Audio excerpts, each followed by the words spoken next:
You are walking down a narrow, cobblestone street in a quiet, timeless town. The sky above is a heavy blanket of soft charcoal gray, and a gentle, steady rain is falling. It is not a storm, just a calm, persistent drizzle that washes over the roofs and the pavement.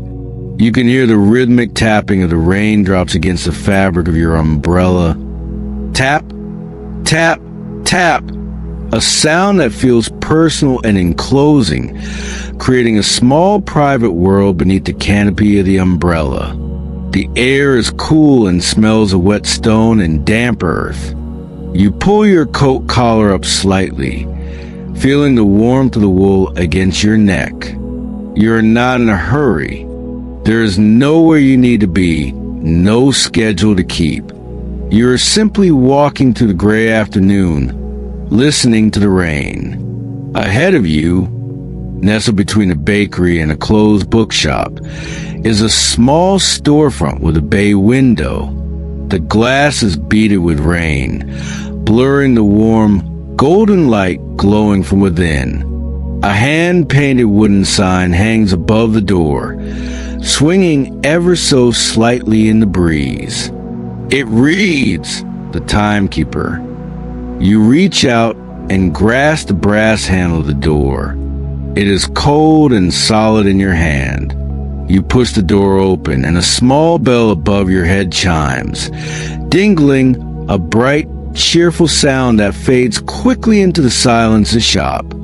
As you step inside and close the door behind you, the sound of the rain is instantly muffled, turning into a distant, comforting hum. The air inside is warm and dry. It smells distinctly of old things, a rich blend of cedar wood, lemon oil, polished brass, and the faint, dusty scent of old paper. It is the smell of patience. The shop is dimly lit, illuminated by amber-colored lamps that cast long, soft shadows against the walls. And the walls, every inch of wall space, is covered in clocks. There are tall, majestic grandfather clocks standing like sentries on the floor, their pendulums swinging with a heavy, hypnotic rhythm. Tock, tock, tock. There are intricate cuckoo clocks carved from dark wood hanging high up. There are mantle clocks with glass domes, and hundreds of pocket watches hanging from small brass hooks. The sound in the room is incredible. It is a layered symphony of ticking. Hundreds of mechanisms working in unison, yet slightly out of sync. Some tick fast and light, tick, tick, tick, tick, while others tick slow and deep thump, thump. It creates a blanket of white noise that wraps around you, drowning out your thoughts, drowning out the world outside. You walk slowly toward the counter at the back of the shop. The floorboard beneath your feet are worn and smooth, creaking softly with every step. Behind the glass counter sits an old watchmaker. He is wearing a leather apron and has a jeweler's loop attached to his glasses. He does not look up as you approach. He is entirely absorbed in his work. You lean closer to watch him. He is working on the movement of a vintage wristwatch. His hands are steady, moving with a slowness that seems almost impossible. He holds a pair of fine tweezers, and in the grip of the tweezers is a screw no larger than a grain of sand. You watch as he slowly, deliberately guides a screw into a tiny hole in the brass plate. He turns a miniature screwdriver, twist, twist, securing in place. He picks up a small oiler, a needle-thin tool, and dips it into a tiny pot of oil. He touches it to a jewel bearing. Just a single drop. The precision is mesmerizing. Watching him work makes your own breathing slow down. You feel your shoulders drop. You feel the tension draining out of your legs. There's a velvet armchair in the corner of the room, positioned near a window where you can watch the rain streak down the glass. You walk over and sit down. The chair is soft and worn, sinking under your weight, holding you comfortably. You rest your head back. Outside, the rain intensifies slightly, a wash of water against pane. Inside, the clocks continue their endless counting. Tick-tock, tick-tock. You watch the dust motes dancing in the beam of light coming from the workman's lamp. They float slowly, rising and falling on the currents of warm air, drifting, settling, sleeping. You are safe here.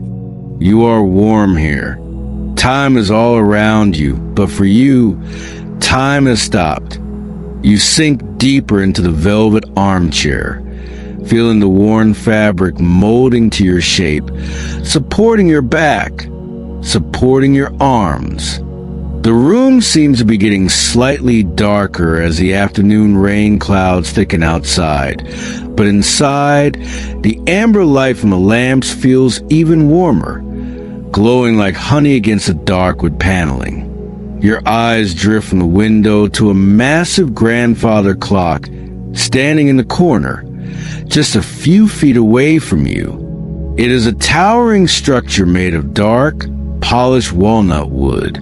The grain of the wood is deep and swirling, looking like a dark river frozen in time. You can see the faint reflection of the room in the polished surface of the wood. The face of the clock is brass, etched with intricate floral patterns that have faded slightly over the last 100 years. The numbers are Roman numerals, painted in a stark, elegant black. You watch the minute hand. It is a delicate, ornate spear of black metal. It doesn't seem to move at all. It is just resting there, holding its position, but you know it is moving imperceptibly, pushing forward across the face of time, silent and steady. Behind the glass door of the clock's waist, you can see the two heavy brass weights hanging on chains. They are cylinders of solid metal, dull and heavy, pulling down with the force of gravity, powering the gears, powering the seconds, and between them swings the pendulum, a large brass disc polished to a mirror shine. It swings left and right, swish, swish, swish. It cuts through the air with a soft, slicing sound that is almost below the threshold of hearing. You find your eyes locking onto the glint of light on the pendulum bob. It catches the lamplight on the left swing, then disappears into the shadow on the right swing. Light, shadow, light, shadow. The rhythm is perfectly even, perfectly balanced. It is the heartbeat of the room. You turn your gaze back to the watchmaker at the counter. He has set down his tweezers and picked up a small air puffer, a rubber bulb with a metal tip. He holds the watch movement gently in a vise. He squeezes the bulb, puff, blowing a tiny, invisible speck of dust away from the gears. He does it again, puff, gentle and controlled. He picks up a lint-free cloth, a square of soft white linen. He begins to wipe one of his tools, a small screwdriver.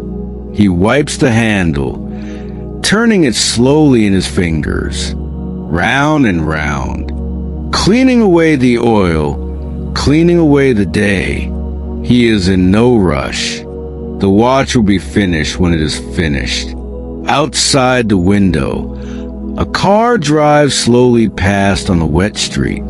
You hear the shhhhh sound of the tires rolling over the wet pavement, a long, continuous white noise that swells and fades away, leaving the silence behind it even deeper than before. The rain continues its steady drumming on the glass, a curtain of water separating you from the world. You feel a heaviness settling behind your eyes.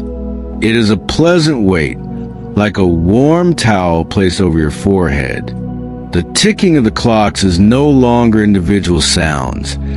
It is blended into a single texture, a soft, fuzzy blanket of sound that wraps around your ears. You are not waiting for anything. You are just here, existing in the amber light, watching the pendulum swing, listening to the rain, safe in the shop of the timekeeper.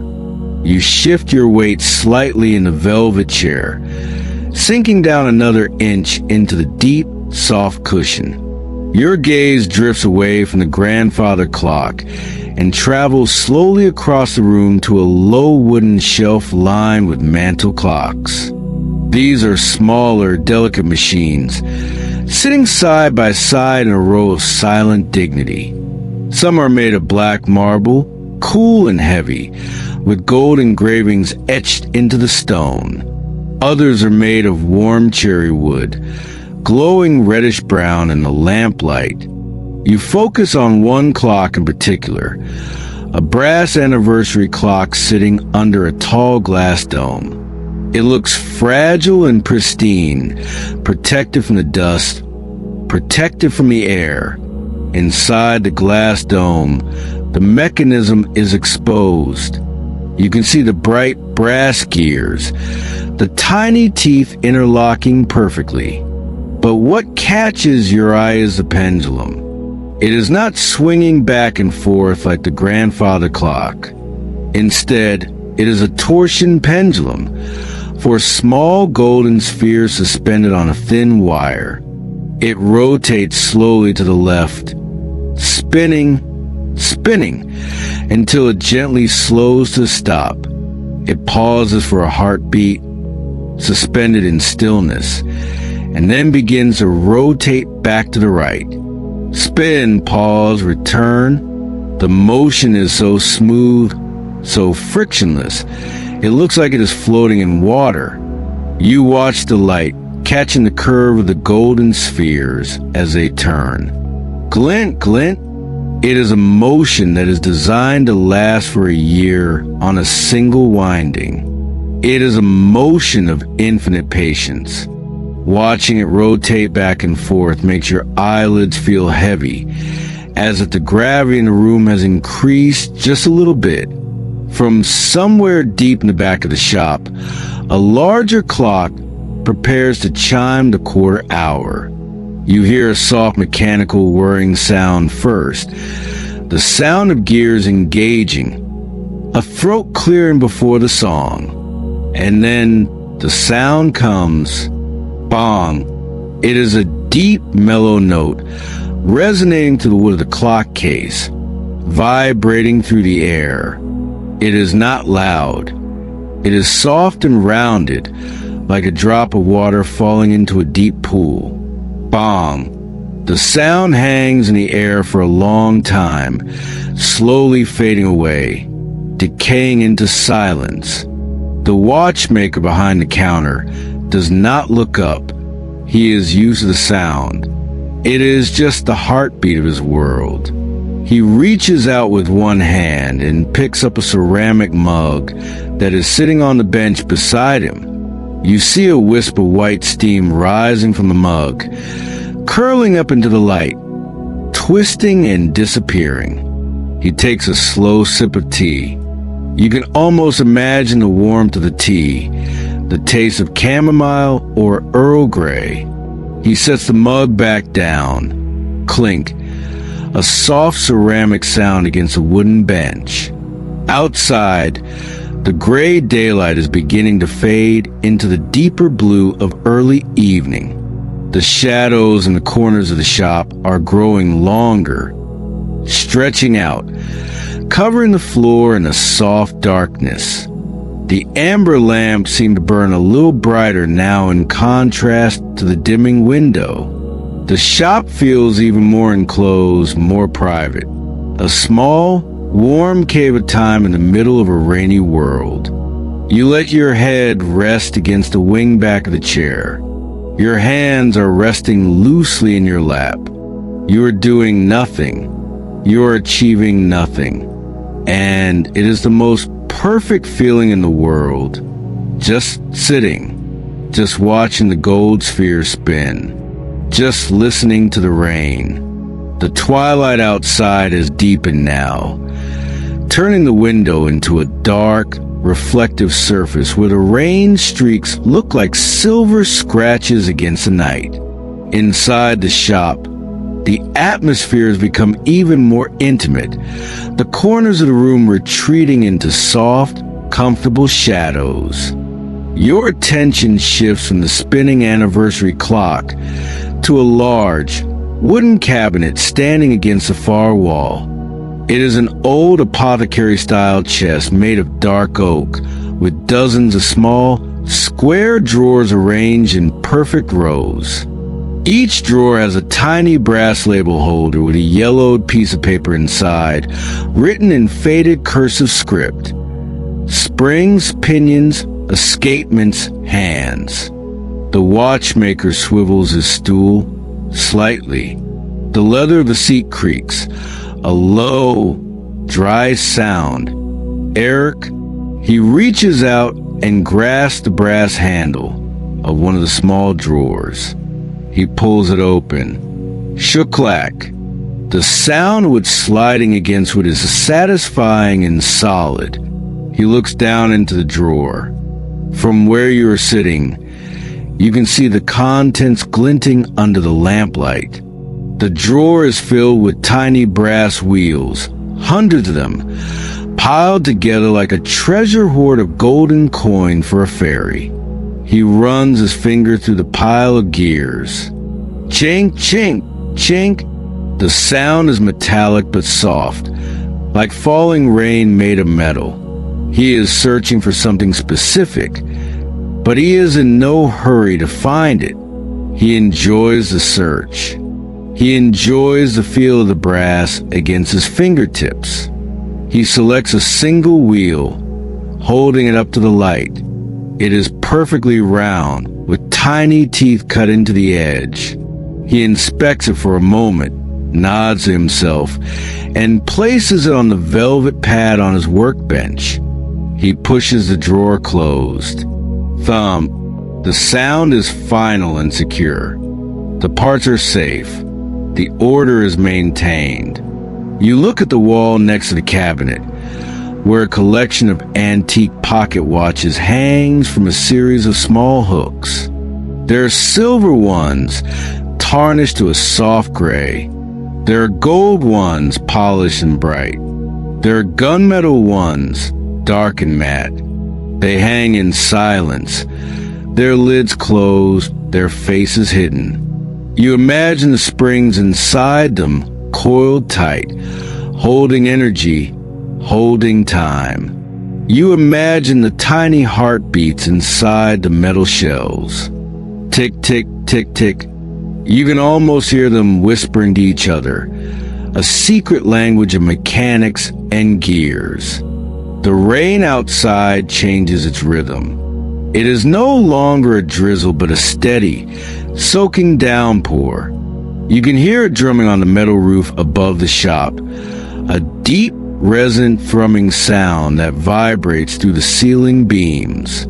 Drum, drum, drum. It is the ultimate sound of shelter. It emphasizes the thick walls, the sturdy roof, the dry warmth of the room. You feel a wave of tiredness wash over you, starting at the top of your head and flowing down your neck, across your shoulders, and into your arms. Your eyelids feel incredibly heavy, as if tiny weights have been placed upon them. You blink slowly. Once, twice. The room blurs slightly. The golden light becomes a soft haze. The ticking of the clocks becomes a lullaby. You are safe in the cabin of the world, tucked away in a drawer of velvet and silence. The rain outside has settled into a deep, steady rhythm, a constant age that wraps the shop in a layer of soundproof insulation. The world beyond the window, The street, the town, the people, feels miles away, existing only as a memory. Here, in the circle of amber light, there's only the present moment. You watch the old watchmaker as he picks up the vintage wristwatch he has been working on. He holds it carefully between his thumb and forefinger, treating it with the reverence of a fragile bird's egg. He brings it closer to the lamp, the light gleaming off the polished gold case. He reaches for the small crown on the side of the watch. His fingers are weathered and textured, but his touch is incredibly delicate. He begins to wind the watch. Click, click, click. The sound is tiny, crisp, and rhythmic. It is the sound of energy being stored. It is the sound of life being breathed back into the machine. You count the clicks in your mind. 1, 2, 3. Each click is a tiny ratchet of time, tightening the mainspring, preparing the watch to wake up. Click, click, click. He stops winding. He holds the watch up to his ear for a moment, listening. Then he looks through his loop at the movement. Inside the case, the tiny balance wheel, the heart of the watch, begins to oscillate. It spins back and forth, a blur of golden motion. Tick, tick, tick, tick, tick. The sound is faster than the grandfather clock, faster than the wall clocks. It is a rapid, frantic heartbeat, alive and eager. But from where you sit, wrapped in the heavy velvet of the chair, it just sounds like a soft, metallic whisper. A reassurance that the work is done. A reassurance that the system is working. The watchmaker nods, satisfied. He places the watch down on a soft leather pad. He takes off his glasses and rubs the bridge of his nose, a slow, tired gesture. He leans back in his stool, the wood creaking softly again. He is done for the moment. The work is paused. He reaches out and turns a small brass knob on his desk lamp. The light dims down. It doesn't go out, but it softens to a low, glowing ember, casting the rest of the room into a deeper, richer shadow. The corners of the room disappear completely now. The ceiling disappears. There's just a soft glow of the lamp, the silhouette of the clocks, and you. You feel a profound sense of permission to let go. The watchmaker is resting. The clocks are ticking. The rain is falling. Everything is being taken care of. You do not need to monitor the time. The clocks are doing it for you. You do not need to worry about the weather. The roof is doing it for you. Your breathing deepens, matching the slow swing of the pendulum across the room. In and out, left and right. Your chin dips slightly toward your chest. The heaviness in your body is absolute now, a warm, anchoring weight that keeps you safe in the chair, safe in the dark, drifting on a river of ticking seconds, flowing slowly toward the ocean of sleep. The shop is almost entirely silent now, save for the rhythmic heartbeat of clocks and the persistent drumming of the rain against the glass. The watchmaker, having finished his tea, stands up slowly from his stool. His movements are stiff but deliberate. The movements of a man who has followed the same routine for 50 years. He walks around the edge of the counter, his leather apron making a soft, rustling sound against his clothes. Swish, swish. He walks across the worn floorboards toward the front of the shop, toward the door where the rain is beating against the other side. He reaches up to the brass lock on the door. It is a heavy antique deadbolt. He turns the thumb turn. Thunk. The sound is heavy and solid. The bolt slides home, locking the door, sealing the shop against the street, sealing the shop against the night. You feel a deep sense of security hearing that sound. The world is locked out. The piece is locked in. He reaches for the small wooden sign hanging in the window. He lifts it off its hook and flips it over. The side that said open in gold letters disappears, replaced by the side that said close in a soft, faded black. He hangs it back up. It sways gently for a moment, then comes to rest. The business of the day is done. There are no more customers to serve. There are no more watches to fix. He reaches for a switch on the wall near the door. Click.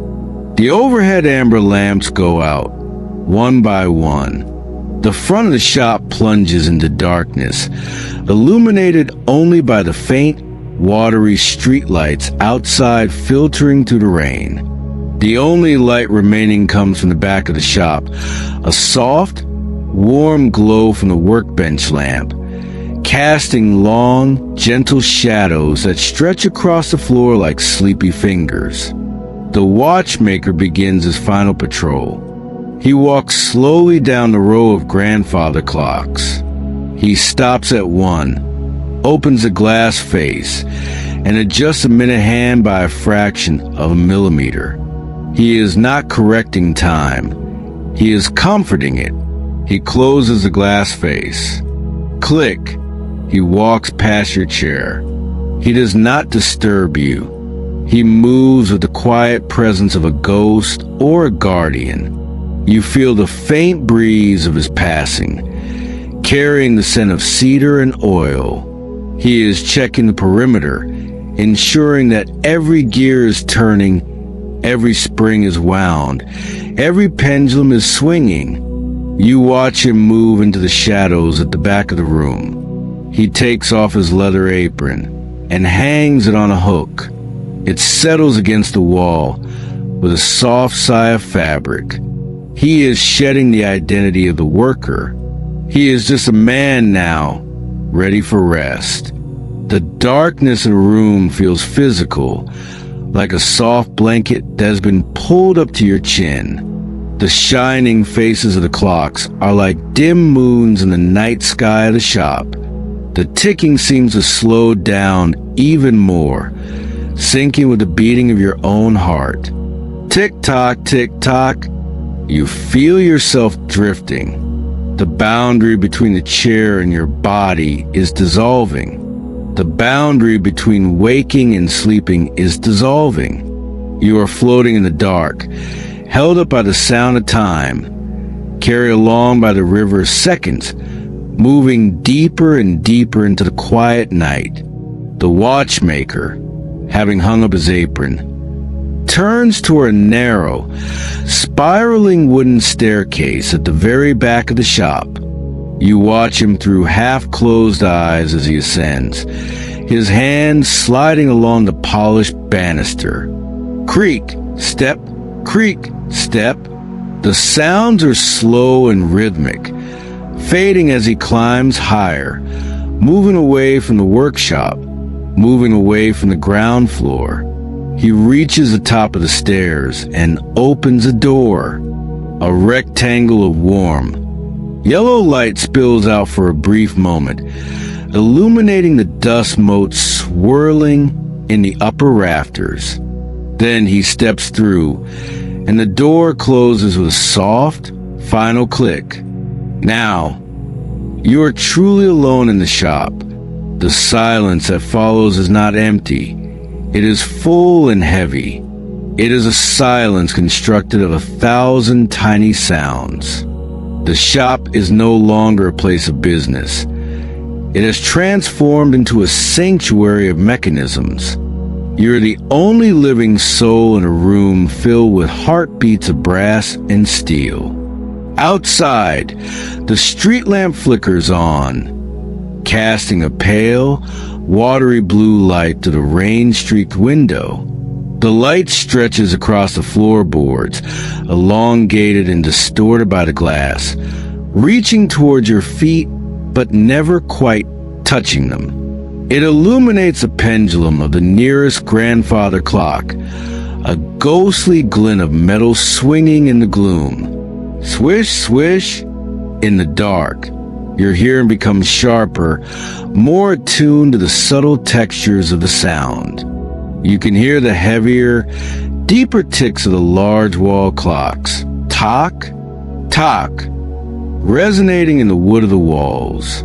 You can hear the frantic, insect-like ticking of the tiny carriage clocks on the shelves. Tick, tick, tick, tick. And underneath it all, the steady, washing sound of the rain, wrapping the building in a wet, cool embrace. You feel a profound sense of permission to let go of your own internal clock. You don't need to count the seconds. The room is counting them for you. You don't need to hold on to the moment. The gears are holding it for you. You can unclench your hands. You can unclench your jaw. The velvet chair feels like a nest now, a soft hollow that you have sunk into completely. The armrests support your elbows, lifting the weight from your shoulders. Your head falls back against the cushion, your neck muscles releasing their last bit of tension. You gaze into the shadows of the ceiling, where the cuckoo clocks hang silently. They are sleeping birds in wooden houses, their doors shut tight, their songs finished for the day. Everything here has a place. Everything here has a purpose. And your purpose right now is simply to rest. The ticking sounds begin to blur together, losing their sharpness, softening into a rhythmic pulse that feels like it is coming from inside your own body. The rain sounds like static, a white noise that scrubs away the thoughts, scrubs away the images of the day. You are drifting on a dark ocean of time. The clocks are the waves, rocking you gently, up and down, tick and tock. There is no shore in sight, only the peaceful, endless water of the night. You close your eyes fully now, the darkness behind your lids merging with the darkness of the shop, becoming one seamless, peaceful void. The shop is now fully settled into the night. The stillness is absolute, save for mechanical life that pulses in the shadows. The pale blue light from the street lamp outside has shifted slightly, crawling across the floorboards like a slow tide, illuminating a patch of worn Persian rug near your feet. In this semi-darkness, the individual personalities of the clocks begin to emerge more clearly. Without the visual distraction of the room, your ears become a primary sense, picking apart the choir of time. To your left, on a high shelf, sits a heavy mantel clock made of black slate. Its tick is sharp and metallic. Tink, tink, tink. It sounds crisp, like a tiny hammer striking a tiny anvil. It is a sound of cold precision, counting the seconds with unwavering accuracy. To your right, the massive grandfather clock responds with its deep, wooden resonance. Thock, thock, thock. It is a hollow, woody sound, born from the belly of the walnut case. It feels slower, more forgiving, like the heartbeat of a sleeping giant. And somewhere in the back, hidden in the gloom, is a wall clock with a slower beat, perhaps a Vienna regulator. It pauses for a split second longer between ticks. Tick, tock. It creates a hypnotic syncopation, a rhythm that your breathing naturally wants to follow. You find yourself inhaling on the tick and exhaling on the tock. In and out. The air in the room is perfectly still. Not a breath of wind disturbs the dust. You imagine the millions of tiny dust motes suspended in the dark air, frozen in place, waiting for the morning sun to wake them up. But morning is hours away, years away. It feels like you feel the warmth of the room lingering, trapped by the thick glass of the windows and the heavy timber of the walls. It is a dry, cozy warmth that seeps into your bones, loosening the last tight muscles in your back. Your hands, resting on the velvet arms of the chair, feel heavy and useless, like stones resting on the riverbed. You have no desire to lift them. You have no desire to move a single finger. The rain outside is softened to a gentle patter again, a whispering static that wraps around the building. It is the sound of the world sleeping. It is the sound of the earth drinking. You gaze at the face of a clock directly across from you. In the dim light, the white dial glows faintly, like a small moon. The black hands are barely visible, but you know they are there, moving imperceptibly. They are the guardians of the night, watching over you, ensuring that time passes safely, ensuring that nothing is missed while you rest. A heavy drowsiness presses down on your eyelids, a delicious, irresistible weight. It feels as though the air itself has turned into molasses, thick and slow. You surrender to it. You let the weight pull you down. You let the chair hold you up. You are merely a passenger now, riding the slow, steady ship of the night into the deepest waters of sleep. In the quiet depths of the shop, your eyes have fully adjusted to the darkness. The room is no longer just black and gray. It is a tapestry of deep, rich shadows, layered one over the other. The pale blue light from the street lamp catches the edge of the watchmaker's workbench at the back of the room, highlighting the smooth, worn curve of the wood. You can just make out the shapes of the tools resting there. The tweezers, the screwdrivers, the small brass hammers. They're all laid out in perfect parallel lines, sleeping on their velvet pads. They have done their work for the day. They have tightened the screws, they have oiled the gears, and now they are still. There's a profound sense of peace in seeing objects at rest, objects that have fulfilled their purpose and are now waiting silently for tomorrow. You imagine the tiny brass gears inside the drawers of the apothecary chest. Thousands of them, resting in the dark, touching each other, cool metal against cool metal. They are potential energy, waiting to be used, but right now they are kinetic stillness. A soft click comes from the wall near the door, the sound of thermostat adjusting, or perhaps the building itself settling into the cooling night air. It is a homely sound, a sound of structure and safety. It reminds you that you are sheltered, protected by walls that have stood for decades, perhaps centuries. You feel sensation in your own chest, a gentle loosening. It is as if you, too, are a clock that has been wound too tight. And now, finally, you're beginning to unwind. You can feel the mainspring of your mind releasing its tension, coil by coil. Unwind, release, unwind, release. With every tick of the clocks, a little more pressure slips away. The tight knot in your stomach dissolves. The tension in your jaw melts. You are becoming loose, becoming slack, becoming soft. You are no longer a machine that needs to keep time. You are just a vessel for quiet. The rain outside seems to have found a gentle, steady tempo that matches the rhythm of your blood. Patter, patter, patter. It washes over the roof, washes over the pavement, washes over the world, cleaning away the noise, leaving only this hushed, sacred space. You find your gaze resting on the pendulum of the grandfather clock again. In the gloom, it is just a faint, rhythmic shadow, a metronome for your sleep. Left, right, left, right.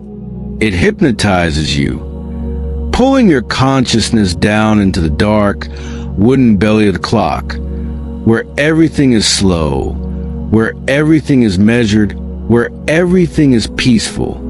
You are sinking to the floorboards, sinking to the foundation, sinking into the deep, dark earth of sleep. Your eyes are closed now. You didn't decide to close them. They simply fell shut, heavy and soft, like velvet curtains dropping at the end of a long play. The visual world of the shop, the glinting brass, the dark wood, the blue shadows, has faded away, replaced by a warm, comfortable darkness behind your eyelids. But the shop is still there. You can feel it around you. You can smell the deep, earthy scent of the floor wax, a smell that speaks of years of care, years of slow, circular polishing. You can smell the faint, metallic tang of the brass pendulums, a clean, sharp scent that cuts through the mustiness. Without your sight, the sound of the ticking becomes the only reality. It surrounds you completely, a three-dimensional landscape of sound. You are sitting in the center of a great mechanical choir. Tick-tock, tick-tock.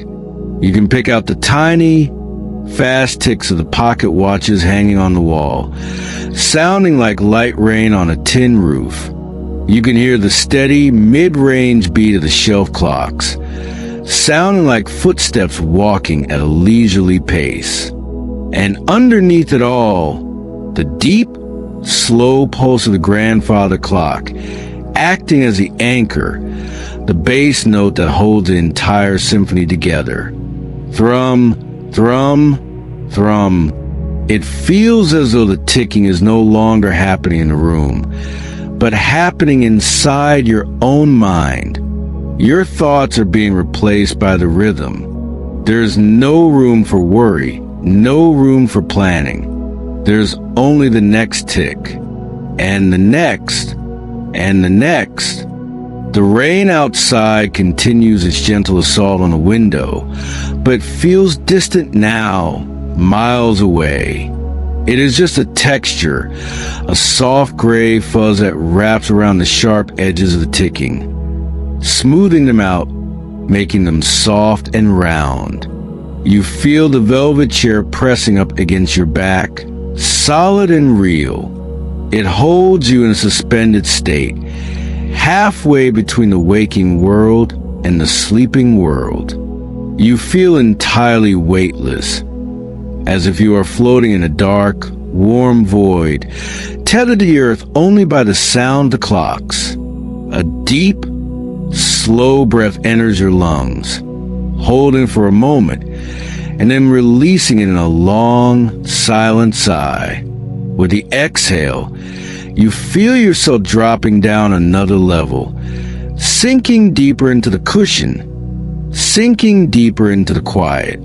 The shop is a capsule, timeless and sealed, drifting through the night, carrying you safely, slowly, inevitably, toward the shores of sleep. You have reached a place of stillness that is so profound it feels solid, like the heavy oak floorboards beneath the rug. The distinction between the air in the room and the breath in your lungs has vanished. You are simply rising and falling with the rhythm of the shop, a gentle tide of relaxation that pulls you further out into the dark. In your mind's eye, even with your eyes closed, you can still see the ghostly afterimage of the golden pendulum. It swings back and forth in the darkness behind your lids. Swish, swish. It is hypnotic, a golden coin dropping slowly through deep water, never reaching the bottom, just falling and falling through the quiet. The smell of the shop, that rich mixture of lemon oil and old paper, acts like a heavy perfume, weighing down your senses. It is the scent of the past, the scent of things that have endured. It tells you that there is no rush to wake up, no rush to move. The clocks have been ticking for 100 years, and they will tick for 100 more. Your moment of rest is safe within their timeline. You feel a pleasant, tingling sensation in your fingertips and your toes. The feeling of your body shutting down its connections to the outside world. The nerves are going quiet. The muscles are turning to liquid. The velvet chair is no longer just holding you. It is absorbing you.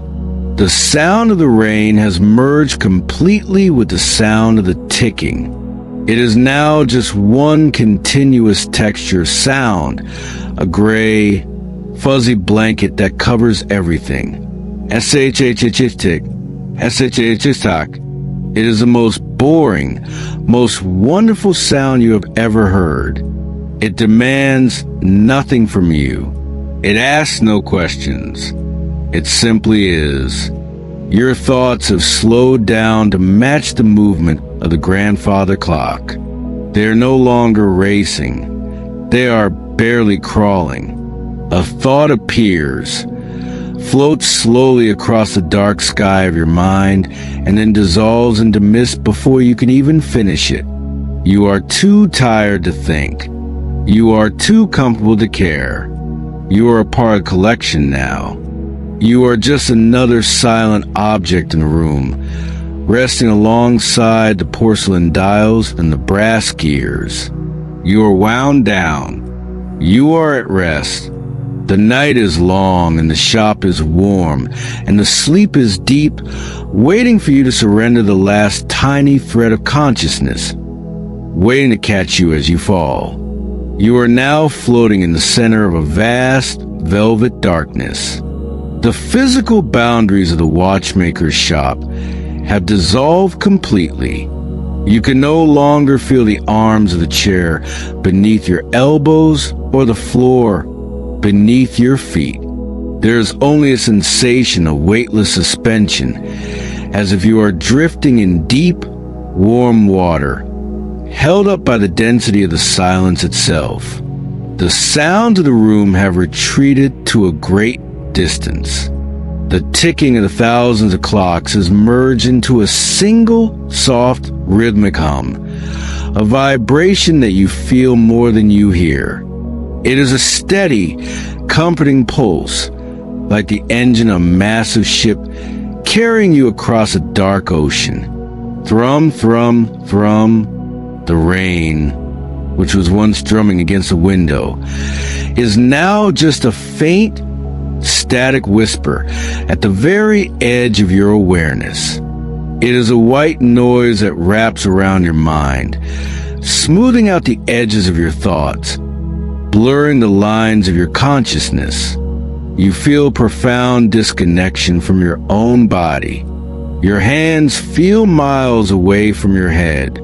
Your feet feel like heavy anchors resting on the seabed, far below you. You are simply a point of awareness, a small spark of peace drifting in the void. There is no time here. The irony of the shop is that by filling the room with timepieces, the watchmaker has created a space where time does not exist. There is no past to regret. There is no future to worry about. There's only this singular, stretched out moment of now. You visualize the pendulum one last time in your mind, but it is no longer swinging back and forth. It has slowed, and finally come to rest in the dead center, perfectly balanced, perfectly still. Gravity has done its work. The energy is spent. The motion has ceased. A wave of deep, restorative sleep rolls over you, heavy and sweet. It starts at the back of your neck and washes down your spine, unknitting every muscle, turning your bones to heavy lead. You sink down, down, down, through the layers of the night, through the floor of the shop, into the deep, quiet earth. You are safe. You are hidden. You are asleep.